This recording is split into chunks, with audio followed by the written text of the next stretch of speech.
नमस्कार। आज के हमार गीत बहुत दर्द भरा गीत बा। देखा, एक पत्नी घर में पड़ल बा और ओकर पति बाहर जाकर रंगरलिया मना रहे हैं। तो उसी के भाव में हमार गीत बा, तो चलो सुना। जब से रहले नानी बारी पिया पापी मांगे गवन माना। जब से रहले नानी बारी पिया पापी मांगे गवन माना।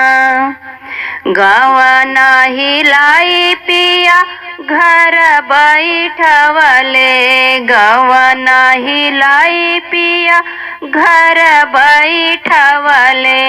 अपना छाए मधुबनवाना, अपना छाए मधुबनवाना। हमरा ही चोरी पिया चिट्ठिया पठावे, हमरा ही चोरी पिया चिट्ठिया पठावे। सासू पढ़ावे पिछवरवा अरे सावलिया, सासू पढ़ावे पिछवरवा अरे सावलिया।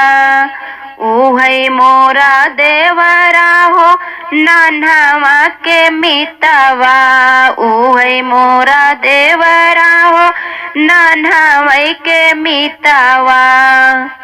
सुनहु न मोरी भाभी चिट्ठिया चौपतिया, सुनहु न मोरी भाभी चिट्ठिया चौपतिया। तोहरे पिठियावत बासावतिया रे सावलिया, तोहरे पीछे आवत बासावतिया अरे सावलिया।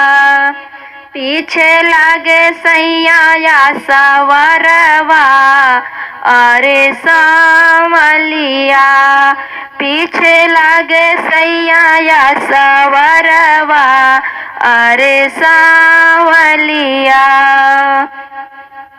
दे तू न मोरी सासू छुड़िया कटरिया, दे तू न मोरी सासू छुड़िया कटरिया।